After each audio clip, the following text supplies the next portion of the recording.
And welcome to another Bodgit and Leggit video. Yes, we've got this subframe to put underneath on the floor. It's just awkward because you have to essentially remove everything. I even have to remove the exhaust, which is a nightmare. And what they've done is they've just literally cut the stuff off, like the drop links. Not that I'd ever reuse the drop links, but I mean, you know, just cutting everything off. You see even there, look, they've just cut everything off with the torch. And yeah, so the first thing we're going to have to do is take off the wheels. We've got it jacked up, got the axle stands in, we've got our wheel chocks on there.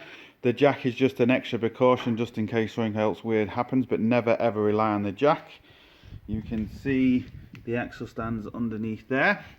Once you take off the wheels, we'll put the wheels underneath the car as well, and that will just give us an extra bit more of a safety net as well. Right, we have the wheels off, and they didn't fail the wishbones. But anyway, they failed the subframe, so we have to take it off. So what we're going to do is we'll disconnect the drop links, which is here, and I'm just going to disconnect the bolt going to the ball joint. If you can see it, there's maybe easier. There we go. Oh, in here. And then I'm going to take the wishbones off with the subframe and then put the wishbones on the new subframe. It's just easier. And then just do the ball joint kind of on the car. So that's the plan. It's just a couple of bolts, no point filming it. Once we get them off, you can see you can actually get a spanner in there. I've got some special spanners, I'll show you them. These are special spanners. They're really, really thin. They're just an open-ended spanner, and they actually are just designed to go into here, and then it allows you to actually spin off the bolt. Really easy and handy. Sorted.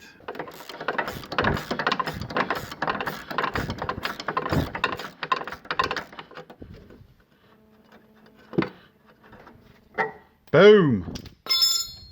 Sorted. Right, so the drop link was a 17mm nut, and we held 17mm spanner on the t'other end. Now the wishbone, or the ball joint, sorry, is a 16mm nut and bolt. So we're going to whip that off next. Sorted. Right, we're going to be using the big gun and a 16mm spanner. Now I'm just going to show you on this bolt here. If possible, it's always good to put the gun on the nut side. That was Sean sneezing. And the reason is because it's easier for the gun just to spin the nut. If this is all rusted and stuff inside, the gun's going to snap this quite easily and quickly, where if it's just spinning off the nut, providing you have cleaned the threads, you shouldn't really have an issue, and then you can work on the nut backwards and forwards and getting that free. But it's always best, if you can, to put the gun or whatever power tool, electric tool, air tool, whatever you are using on here. It's just easier.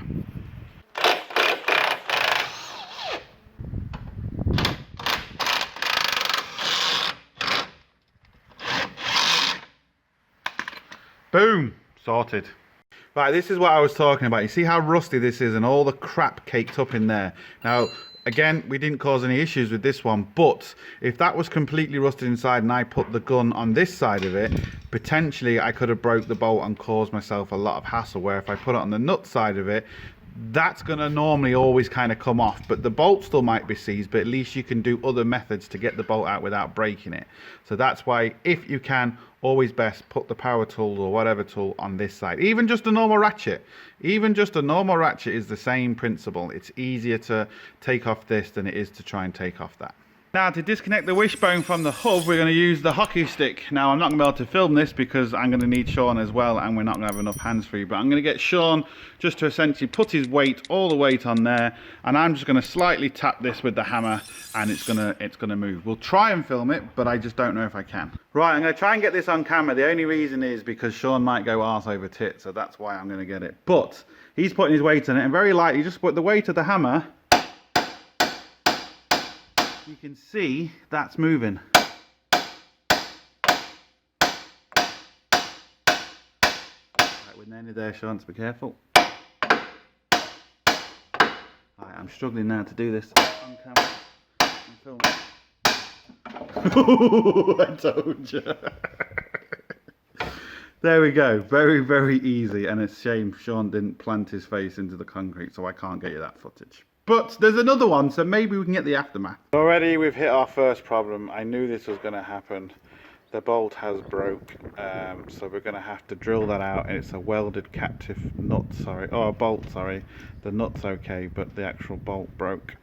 So we're going to have to cut that off, drill it out, new nut and bolt, and obviously doing all this on the floor, it's the worst one that can possibly have snapped. These two are easy, and of course they didn't snap. The joys. So what I'm going to do now is I'm going to leave that because I just don't want to look at it for the minute. I'm going to take off the pendulum mount, which is a E18 torque. So I'm going to take this bolt and that bolt and completely remove it, just so then it's out the way. Then we have to disconnect the O2 sensor. You just see the thing there, because we have to slide the whole subframe up over the exhaust this way, and we have to disconnect the two exhaust mounts, or the two rubber mounts. But look just how rusty that is, so that could even snap on me, so that's going to cause even more trouble. Oh, the joys, the joys. I also took off the cross brace, which just goes here, which is this one here, two 17mm. And now what I'm going to do is take off this one and this one, which is for the gear or the steering rack, and then I'm just going to take off the three for the actual, well, sorry, there's four, because there's one up here too, look, just there. I'm going to take off all them, and that will actually allow me to get, oh, and obviously take off the rubber mounts. That will allow me to get the subframe out. Then I'm going to worry about this once the subframe is out. Again, I'm not going to be able to film this, it's just taking off all the E18 bolts, and then we can get this subframe off. Also, you just have to take off the little retaining clip that holds on the gear linkage and just push that up, and then this will allow the subframe to come down. Right, we've actually got it off. Now you can see this is here what they've just axed off. I really don't understand it. There's only one little clip on that, and then, you know, they could sell it extra. Anyway, look, that's just scrapyards for you. Sometimes it's really frustrating. Told the customer about the wishbones, and he's doing the right thing. He's just replacing both of them. So this job has now got delayed because we can't get the wishbones until tomorrow. But it's only going to be a few seconds for you. So yeah, what I'm going to do now is I have to swap a few bits over, you know, to make sure that we know this is good. Obviously things like that, for example, because that holds the gear linkage and they've just axed it off. But what I'm going to do now is I'm just going to cut off that bolt flat, and I'm just going to drill it, and I'm just going to put new nuts and bolts on the exhaust. There's no point in me filming that because you're not going to see it. So just literally cut it off, drill it, new nuts and bolts. I'm going to have that done, ready for when we're actually sticking this all back together. It's just going to make our lives everything's swapped over now. I've swapped over the anti-roll bar and everything, just in case there is an issue with that. Obviously replace the D-bushings, because you might as well while you're there. They're so cheap, so easy to do now. Put this on for the gear linkages. I've just got to disconnect or take off the exhaust mount there. We don't need that on. That's off the old one, or the second-hand one, should I say. And is now ready to put back on. Now, I don't know if I'm going to put it on with or without the wishbones. Voice crack, don't know. I haven't decided yet. It has its advantage and disadvantage doing it both ways, so I just don't know what I'm going to do yet. This was the little clip I was telling you about. It's very simple. That's why they just axed it off there. Really don't understand. So we've got the pendulum mount on. We've actually got the subframe back without the wishbones, and just as well we did, because it would have actually, especially on the floor, we could have done it, but I think it would have been more awkward than it's going to be more awkward to get the wishbones in now. So I'm kind of glad we've done it, and I can get all the exhaust back, get everything kind of back on. That's for the wishbone, so everything is back on. Obviously when you do anything like this, you're going to need to track the vehicle. I need to take this off because I didn't actually take this off the new subframe yet, because the exhaust has to go there. You can see that's the hole we drilled out, so that's all good. And yeah, so just get the exhaust in and wait again for the wishbones tomorrow. Sorted. Right, unfortunately I cannot get wishbones, so what I'm going to have to do, we're just going to have to... Right, all we've got to do now is put the wishbone on. And I got a comment on my BMW video when I was doing the rear diff, and someone said that I should have painted it before I put it back on the car. I wasn't doing my job properly. And this is what I love about YouTube. To paint that, and even to paint this, for a start, no one's going to care. And it's going to, you know, it's 2 to 3 days work to rub it down, get all the rust off, undercoat it, prime it, you know, all that, paint it. No one's going to pay you for that. It's not a show car. No one's going to appreciate it. So you just really have to laugh at some of the muppets on YouTube who think, you know, he watched a video and that's the only thing he could say, that I didn't paint the rear diff. So yeah, so what we're going to do is we're going to stick this wishbone on, and there's a few things you can do on the floor. And again, I used to get a lot of grief when I was working on the lift too. Oh, you don't know what it's like working on the floor, you can't work on the floor, and blah blah blah. I've worked on the floor for years. It is harder, but I mean, it's doable. When you put in the rear wishbone in, it was always a thing between, should I put the wishbone on the subframe and then put it in, which would have been easier to fit the wishbone, but harder to fit the subframe, a lot harder, especially on the floor. So we decided to fit the subframe before fitting the wishbones. But there's a few things you can do. So the first thing we're going to do is we're going to turn the ignition on, and we're going to turn this wheel completely out. So this wheel comes out, or the caliper comes out the way, and it just makes the wishbone a lot easier to come up here. So once we've done that, I'll turn the camera back on. I'm going to remove these bolts that I just put up there just so I didn't lose them, and then we'll continue. Just rub all your bolts down. So wire brush all the threads, make sure the threads are completely clear, because that's just going to make it a lot easier putting them back on. And then what we're going to do is just shove the wishbone in. And again, there's a few kind of easy tips and tricks to do with that too. If you get these, and these are punches, drifted, there's loads of different names, but they're also really good for lining up the hole. So as you're putting your wishbone in, you can put this up through, and you can kind of force the bushing to kind of any way you want until you get the hole lined up. They're really, really handy. They come in loads of different sizes, and they're brilliant for a job like this. As you can see now, we've got the wheel completely turned. This will allow the wishbone to come up here more and give me more room to get it flat straight in to actually tighten up. And remember, don't tighten up the wishbone fully until you have the suspension crushed up. So in other words, you want the suspension fully up before you tighten the bolts. So you can do that with a jack. Once you've got the wishbone in, just jack it up, crush the suspension to the ride height, and then screw in your bolts. Alright, so what we're going to do is we'll just feed this end in first and feed the front end in first. Now, there's a few different ways of doing it. As you can see, the wishbone is now hitting this. We can move that out of the way a little bit and lift up the wishbone more. But if we can get the hole more or less lined up, as you can see now, can you see that? You see that moving? And I can then slide that up through there. I'll just get you in a bit better. As you can see, I've slid that up through there. That's now lined up. I can slide the bolt, and I can do the same with this side. This side of the wishbone is always the hardest to get in.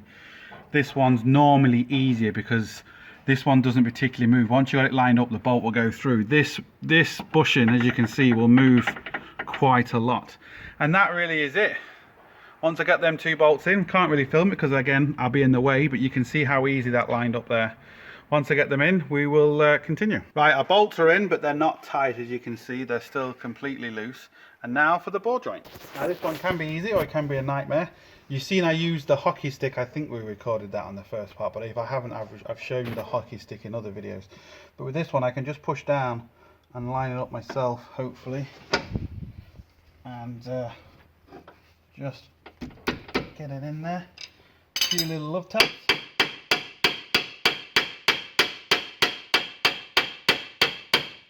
Just the weight of the hammer, not causing any damage, and then slide the bolt through,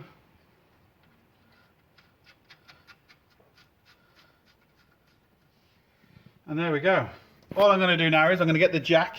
I'm going to put the jack underneath here. Again, there's no point in filming this, but put the jack underneath there. Lift up the suspension till it's at ride height, and then I'm going to tighten all these bolts, because you're not going to really put pressure on this one or the ball joint. It's this one you're going to put pressure on if you tighten it when it's in the wrong position. So essentially you want this kind of wishbone flat, and once we jack it up, we'll do all that, and then we're done, sorted. This is what we're doing, so just jack that up a bit more. As you can see, it's crushing the suspension. We'll get it at the ride height we need, and then keep going a bit more, and another one. Okay, hold it there. Now we are more or less at our ride height, and now I can tighten up all these bolts, and I'm not going to be putting any undue pressure on the bushings. Sorted. Whenever you do anything with your suspension, anything like that, undoing any bolts, always get it tracked. Even if you think it's fine, always get it tracked. Right, as you can see, new wishbones, new subframe, well, new to the car. And there we go. So that's how you do it on the floor. Yes, it is a bit more awkward. Can you do it? Of course you can. Now we've just got to take it off all the axle stands and we're good to go. So look, hope it helps. Please like, share, comment and subscribe. Don't forget, links up here, links down below. But most importantly, don't forget, get your hands dirty. See you for the next one. Sorted.